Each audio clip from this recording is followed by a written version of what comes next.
The Last of Us game series is a well-known post-apocalyptic video game series, and more recently, HBO series taking place in the 2020s and 2030s, following the stories of Joel Miller, Ellie Williams, and later Abby Anderson in their fight to survive in a world devastated by a deadly brain infection known as the Cordyceps Brain Infection, or CBI.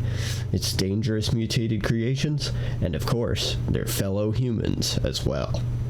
This video will mark the beginning of the Last of Us lore dive series on Overseer's Logs, starting with the catalyst that started it all, the Cordyceps Brain Infection.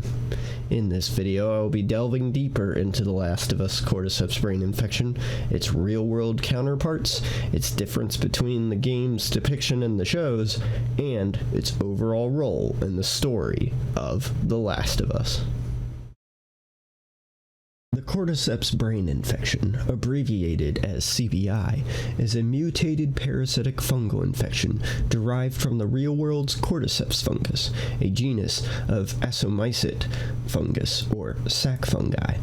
Most Cordyceps species are endoparasitoids, being mostly parasitic on insects and other arthropods, thus making them entomopathogenic fungi, with a few that are even parasitic on other fungi. One well-known variant of the Cordyceps is known as the Ophiocordyceps unilateralis, commonly referred to as the zombie ant fungus, as it is more commonly found to infect ants. When this cordyceps attacks the host, the mycelium invades and replaces the host tissue, eventually producing an elongated fruit body, or an ascocarp stalk, which may be cylindrical, branched, or of a complex shape, typically on the head after the host dies. These stalks release ascospores. These spores are too large to be spread via wind dispersal, and instead simply fall directly to the ground around the host's body. These spores, however, do produce additional secondary spores that allow for the infection of new ant hosts that may come in contact with them. Ants infected by the Ophiocordyceps unilateralis are shown to undergo alterations to their behavioral patterns. The alteration in the infected ant's behavior is caused by the growth in fungal cells within the ant's brain. These fungal cells release an array of metabolites that take over the ant's CNS. Infected ants will then experience convulsions and will be compelled to leave their nests and typical foraging trails and travel to the forest floor, where the temperature and humidity is more optimal location for the fungus's growth.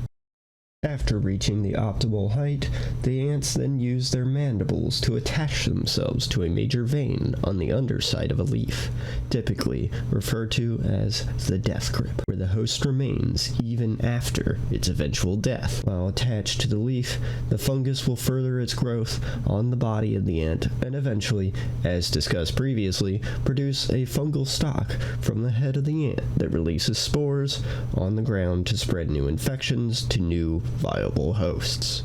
There's still much about the Ophiocordyceps unilateralis to discuss, but you are here to learn about the Last of Us Cordyceps Brain Infection. So, moving on, we will begin with an explanation of the game's depiction of the infection. In the game, a mutated strain of the Cordyceps fungus began spreading in the United States in late September 2013, originating in South America, in which the fungus had infected various crops and subsequently jumped onto and infected human hosts. On September 26th, the Texas Herald of the City of Austin reported the following. The Food and Drug Administration's investigation of crops potentially tainted with mold continues across the country. Initial lists distributed to vendors nationwide warned against crops imported from South America, but now the scope has extended to include Central America and Mexico. Several companies have already voluntarily recalled their food products from the shelves. The Texas Herald report shows us that CBI likely derives from the initial infection of common food crops produced and traded by humanity that jumped onto humans themselves, likely as a result of a mutation of the fungus capabilities. The report also shows that various attempts had been made to prevent the spread of the contaminated crop, however, also implies that it may have been for naught. Ironically, it was the very day that this report was published that the infection had reached critical mass and had spread exponentially across and throughout South America and the United States, as well as most of the world. This event would be known as Outbreak Day and lead to a state of national emergency being declared in the United States and likely many other countries in an attempt to control the situation. Due to this declaration, the military and National Guard were mobilized in order to establish general order and eventually quarantine zones for surviving residents to live in. Despite government efforts, however, due to the infection's widespread effect on humanity as a whole, human civilization as we know it essentially collapsed, creating complete chaos in all parts of the world. Eventually, pockets of human survivors would be all that remained, acting either independently or under remnant government control. CBI's origins in the Last of Us HBO series deviates from that of the game, however. Instead, it first emerged in Jakarta, Indonesia, on September 23, 2003, with Outbreak Day occurring again on September 26, but of that year, 2003. Signs of infection and spread first appeared at a flour and grain factory in Jakarta. It was here that the deadly symptoms were observed in one of the workers and the 3 others who may have also been affected.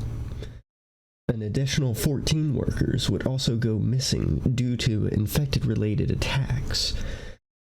Attempts were made by Dr. Ratna Pertiwi to convince the Indonesian government to take drastic measures to prevent the infection spread, but ultimately these measures would come too late, as the trade of contaminated product had already spread the infection throughout the world.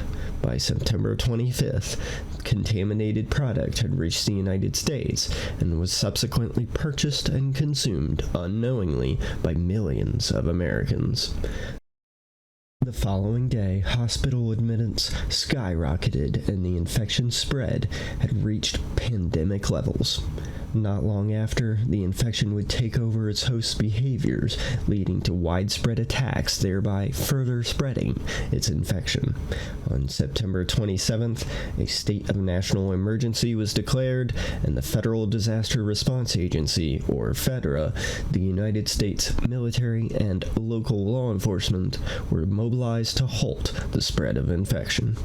Much like in the game, civilization was thrown into complete chaos and destruction as a result of the infection, and would eventually lead to only pockets of survivors remaining, often living in quarantine zones set up by remnant government forces.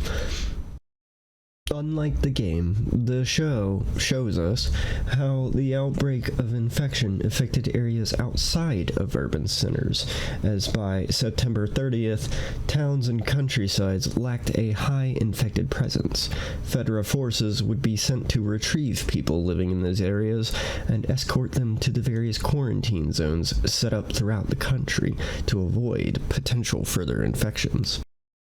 In less than a year, the then henceforth referred to as the Cordyceps Brain Infection, or simply CBI, had killed or infected roughly 60% of all humanity.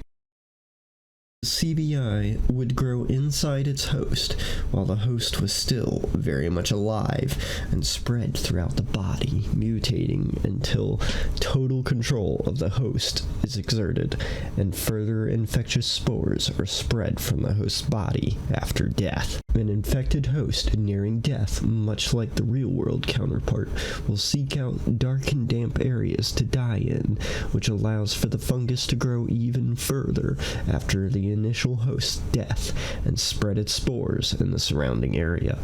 The spores emitted from the infected host's bodies are airborne, thus requiring proper personal protection equipment, namely gas masks, to filter the air should a non-infected individual come in contact with them in order to avoid infection.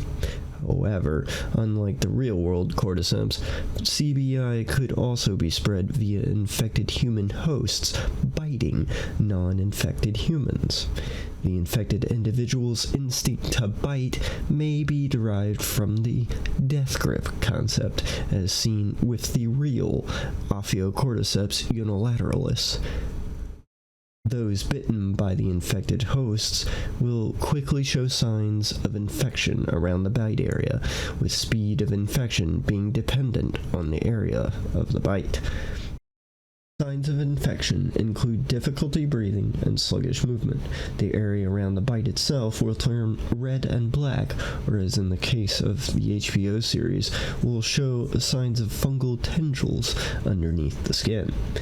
The host will then begin to sweat profusely and become increasingly disoriented. Their eyes may sting, and they will have difficulty with fine motor skills. Newly infected hosts will also exhibit an increase in irritability and aggression as well. Within the next few days, the infection will wrest complete control of the host's body and mind. Other species could be infected with the CBI, however, they do not appear to mutate and instead become carriers of the infection, as seen when a seemingly unchanged monkey bit a firefly scientist that led to the latter's infection. Why is it that only humans appear to undergo significant physiological changes is unknown at this time, but the incident with the scientists prove that CBI is not unique to humans alone, but its effects are. In the case of Elia Williams, however, it appears it is possible for some hosts to be immune to the negative effects of CBI, possibly maintaining a symbiotic relationship with the infection. Fortunately, immune individuals such as Ellie are also unable to spread the infection themselves, meaning that they would not be considered a carrier in the traditional sense. Because of this, immune individuals are highly sought after by scientists seeking to find a vaccine or even a cure for CBI. Hosts infected with CBI will undergo 4 stages of infection. Stage 1 beginning within 2 days of infection, Stage 2 within 2 weeks, Stage 3 after a year, and finally Stage 4 after a decade of infection. According to the CDC in The Last of Us game, infected individuals must be exposed to specific environmental conditions in order to progress to the next stage of infection. Otherwise, they may stay at one stage for an extended period of time. During the course of a host stage 1 infection, the hosts lose their high brain functions, rendering them highly aggressive and incapable of reason or rationality. Stage 1 infected are often referred to as runners by federal officials, as well as the general surviving population in America. During Stage 2, the infected have their eyesight altered by the corruption of the visual cortex and the spread of the fungus over their heads and faces. Infected individuals at this stage are typically referred to as stalkers. At Stage 3, an infected host's visual cortex is essentially non-existent, and fungal growth and scarring on the head leads to complete blindness and the development of primitive echolocation in order to compensate. Those infected that have reached Stage 3 are often referred to as clickers. In rare cases, a host may even reach stage 4, in which they develop hardened fungal plates over the majority of their bodies. Infected known to have reached stage 4 are called bloaters. There are 2 other infected variants known to Federa and the surviving human population, that being Shamblers and the Rat King. These 2 variants have reached stage 4 of infection, just as the bloaters have. However, they appear to show significant differences in their mutation by comparison. These mutations are often caused by their adaptation to their local environments. If you are interested in learning more about these infected types, then check out my Creatures of the Waste series for a dedicated deep dive into the infected. As mentioned previously, after an infected host's death, the body will eventually grow stalk-like fungal projections similar to their real-world counterpart, and like in the real world, these stalks will also release infectious spores around the area. CBI, however, cannot infect a potential host that is already dead, as the parasitic nature of the fungus requires a living host to spread. The Cordyceps Brain Infection is a worst-case scenario in pandemic-level events for humanity, as unlike typical pandemics caused by widespread outbreaks of viruses, the widespread outbreak of a mutated fungal parasite cannot simply be vaccinated against. The Last of Us game and HBO show shows us the devastating effects of such a pandemic on humanity, even if more on the exaggerated side for the sake of world building and storytelling. With this, we come to the end of this entry of the Last of Us Lore Dive series, with a discussion on the catalyst that started it all, the Cordyceps Brain Infection. If you enjoyed this video, remember to give it a like and share it among your friends. If you have any comments or questions, please leave them in the comments below, and of course, hit that subscribe button and the notification bell to be notified of future videos. This has been Overseer of the Overseer's Logs, wishing you well, and remember, stay safe in the wasteland.